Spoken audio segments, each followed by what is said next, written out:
யாருமே உங்களுக்கு பொண்ணு தர மாட்டாங்க. பரவாயில்லையா? என்னம்மா சொல்ற? காலகாலமா சப்பாத்தி தான் சாப்பிட்டுட்டு இருக்கோம். நீனும் இப்போ வந்து புதுசா சப்பாத்தி சாப்பிட்டா முடி கொட்டும்னு சொல்ற. யாரும் பொண்ணு தர மாட்டேங்கிறாங்கன்னு சொல்ற. என்னம்மா? அண்ணே, அலெக்ஸ் சொல்கிறதெல்லாம் கரெக்டு தான். இப்படி தான் ரீசெண்டாக மகாராஷ்டிராவில் இருக்க புல்தானா மாவட்டத்தில் திடீர்னு மக்கள் எல்லாருக்குமே பயங்கரமாக முடி கொட்ட ஆரம்பிச்சிருக்கு. என்னடா இப்படி எல்லாருக்குமே முடி கொட்டுதுன்னு சொல்லி ஒரு விசாரணை கமிஷனை வைக்க ஆரம்பிச்சிட்டாங்க. ஏன்னா நிறைய பேருக்கு முடி கொட்டுது அப்படின்றதுக்காக. அப்படி விசாரணை கமிஷன் வச்சதுக்கப்புறம் அவங்க என்ன பண்ணாங்கன்னா, மக்கள் சாப்பிட்ற உணவு, அதிகமாக சாப்பிட்ற உணவு, அந்த கொண்டைக்கடலை, கோதுமை, இந்த மாதிரி விஷயங்கள்லாம் வந்து டெஸ்ட்டுக்கு எடுத்துட்டாங்க.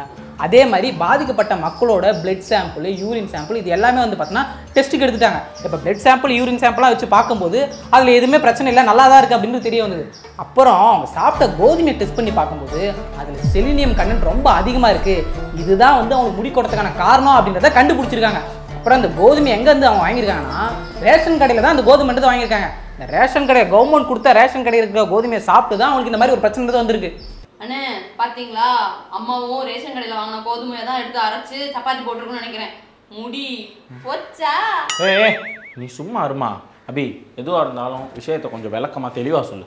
சொல்கிறேண்ணே, இப்போ ரேஷன் கடையில் கொடுத்த கோதுமையை சாப்பிட்டு தான் உங்களுக்கு இந்த மாதிரி பிரச்சனை வந்ததுன்னு சொன்னல. அந்த கோதுமை எங்கேருந்து வாங்கியிருக்காங்கன்னா, பஞ்சாப், ஹரியானா பகுதியிலேருந்து வந்து பார்த்தீங்கன்னா வாங்கி அந்த கோதுமை தான் மக்களுக்கு வந்து கொடுத்துருக்காங்க. இப்போ அதில் நார்மல் கோதுமையில் இந்த அளவு தான் வந்து செலினியம் அளவு இருக்குன்றது இருக்கும்ல, அதை விட 600 மடங்கு வந்து பார்த்தீங்கன்னா அதிகமாக வந்து செலினியம் கண்டென்ட்ன்றது அந்த கோதுமையில் இருந்திருக்கு. இப்படி அதிகமாக கூடுதனால தான் அலோபேசியா டோட்டலிஸ் அப்படின்ற முடி உதிர்வு பிரச்சனைக்கு காரணமாக இருந்திருக்கு.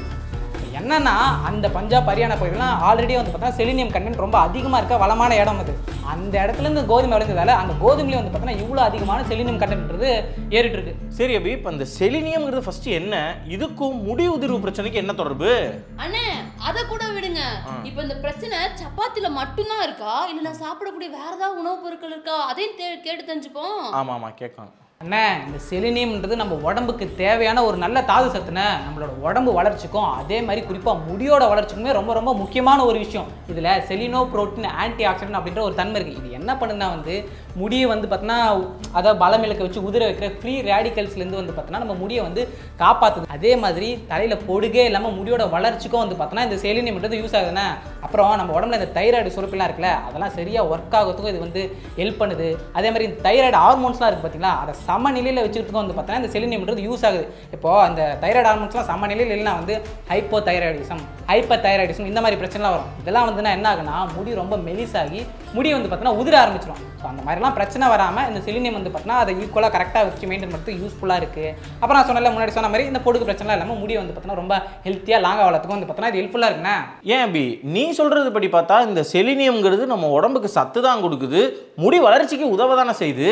அப்போ இது அதிகமாக இருந்தால் நல்லா முடி வளரும், நல்லது தானே. அவங்களுக்குலாம் ஏன் முடி கொட்டுச்சு? அதானே அண்ணா, முடிக்கு இவ்வளோ நல்லது செய்கிற இந்த செலினியமோட அளவு அதிகமாச்சுன்னா செலினியம் டாக்ஸிசிட்டி ஏற்பட்டு முடியோட வேர் பகுதியெலாம் இருக்குல்ல, அதெல்லாம் டேமேஜ் பண்ணி முடி வந்து பார்த்தோன்னா கொட்டுறதுக்கு காரணமாயிடுது. அதுவே முடி மட்டும் இல்லைண்ணே, நெகமும் வந்து பார்த்தோன்னா வீக் ஆகி நெகமும் உடஞ்சி நிறம்லாம் மாறிடும். ஸோ இப்போ இந்த ஒரு விஷயத்தினால தான் செலினியம் டாக்ஸிசிட்டி ஆனதுனால தான் அவங்களுக்கு முடின்றதெல்லாம் கொட்டிருக்கு. ஓஹோ பாவம்ண்ணே, அப்போ அவங்களுக்கு இனிமேலாம் முடி வளராதா? அப்படிலாம் இல்லை அலெக்ஸ்.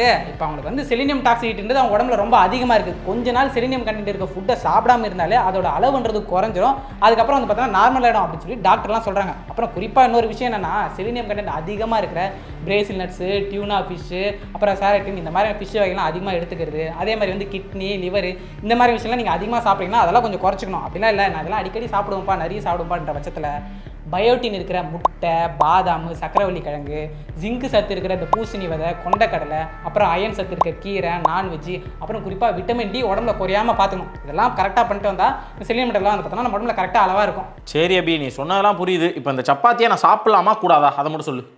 சரி, இந்த சப்பாத்தி மாவு நீங்கள் எப்படி எங்கேருந்து வாங்கினீங்க? ரேஷன் கடையில கிடையாது. காலையில் நான் தான் போய் பக்கத்தில் ஆசீர்வாத் கோதுமை மாவு பாக்கெட் ஒன்று வாங்கிட்டு வந்தேன். அதில் தான் அம்மா சப்பாத்தி போட்டு கொடுத்தாங்க. அண்ணன், ஒரு அடல்ட்டுக்கு ஒரு நாளைக்கு 55 மைக்ரோகிராம் அளவுக்கு மட்டும்தான் வந்து பார்த்தோன்னா செலினியம்ன்றது தேவைப்படுது. இப்போ 1 கிலோ வீட்டு எடுத்துக்கிட்டோன்னா அதில் 40லேருந்து 100 மைக்ரோகிராம் அளவுக்கு தான் வந்து இந்த செலினியம்ன்றதே இருக்கும். இப்போ இது எதை பொறுத்து மாறுனா வந்து அந்த கோதுமை இருக்குது பார்த்திங்கன்னா, அது விளைஞ்ச மண்ணோட வளத்தை பொறுத்து வந்து பார்த்திங்கன்னா இந்த செலினியம் கண்டென்ட்ன்றது மாறும். இப்போ நம்ம மேலே சொன்னல அந்த பிரச்சனை விஷயம் தான். இப்போ ஒரு சப்பாத்தின்னு எடுத்துக்கிட்டால் 30 கிராம் அளவுக்கு நமக்கு இந்த கோதுமை பவுடர்னு தேவைப்படுதா? ஸோ அதில் அப்ராக்சிமேட்டாக 5லேருந்து 8 வரையும் மைக்ரோகிராம் அளவுக்கு செலினியம் கண்டென்ட் இருக்கும். இப்போ நம்ம ஒரு ஆவரேஜாக 6 சப்பாத்தி சாப்பிடுன்னு வச்சுப்பேன். அப்படி எடுத்துக்கிட்டா வந்து 30லேருந்து 48 கிராம் அளவுக்கு வந்து பார்த்தோன்னா மைக்ரோகிராம் அளவுக்கு செலினியம்ன்றது நம்ம கண்டென்ட் நம்ம உடம்புக்குள்ளே போகும். இப்போ என்ன விஷயம்னா வந்து இப்போ நம்ம சொன்னல நீங்கள் உங்கள் ஆசீர்வாதாவாக இருக்கட்டும் இல்லை மற்ற கம்பெனிஸாக இருக்கட்டும், அவங்க வந்து பின்னாடி வந்து செலினியம் கண்டென்ட் எவ்வளோ இருக்குது அப்படின்றத போடவே இல்லை. ஸோ அவங்க எல்லாருமே இந்த கார்போஹைட்ரேட் ஃபேட்டு ஸோ அந்த மாதிரி விஷயங்கள்லாம் வந்து பார்த்தோன்னா தான் மென்ஷன் பண்ணியிருக்காங்க. இப்போது உங்களுக்கு இதிலலாம் எவ்வளோ செலினியம் கண்டென்ட் வந்து நான் தெரிஞ்சுக்கணும். அதே மாதிரி வந்து நம்ம ஊர் ரேஷன் கடையில் வந்து பார்த்தீங்கன்னா கோதுமை எடுத்து கொடுக்குறாங்க, அதில் செலினியம் கண்டென்ட் எந்த அளவுக்கு இருக்குன்றதெல்லாம் தெரிஞ்சுக்கணும். அதை பற்றி நீங்கள் தெரிஞ்சுக்கணும்னு நினச்சிங்கன்னா கமெண்டில் அபிப்ரோ அப்படின்னு சொல்லி கமெண்ட் பண்ணுங்கள். ஒரு 1000 கமெண்ட் பண்ணிங்கன்னா நம்ம வந்து என்ன பண்ண போகிறோம்னா ரேஷன் கடையில் கோதுமை வாங்கி அதை வந்து பார்த்தோன்னா லேபில் கொடுத்து டெஸ்ட் பண்ணி அதில் எவ்வளோ செலினியம் கண்டென்ட் இருக்குது அப்படின்றலாம் வந்து பார்த்தோன்னா ஒரு ரிப்போர்ட் மாதிரியே உங்களுக்கு அழகாக ஒரு வீடியோன்றது பண்ணலாம். ஸோ அதை பற்றி நீங்கள் தெரிஞ்சுன்னு மறக்காம கமெண்ட்டில் அபிப்ரோ அப்படின்னு சொல்லி ஒரு 1000 கமெண்ட்ஸ் போடுங்க, அந்த வீடியோ போட்டுலாம். அப்படி முடியல அப்படின்ற பட்சத்தில் ஒரு லைக்ஸை போட்டு விட்டுருங்க, அந்த வீடியோ கண்டிப்பாக போட்டலாம். என்னண்ணா ஓகேவா? ஓகே அபி. நான் சப்பாத்தி சாப்பிட ஆரம்பிச்சிட்டேன். சரி 2 சப்பாத்தி எனக்கு கொடுங்க. இது முடிச்சிருச்சு எல்லாத்தையும். சப்பாத்தி குருமா எங்க ஒரு இட்லி போல வருமா நாங்க சென்னை சிட்டி பாய்ஸ் சும்மா கம்மே கிடமா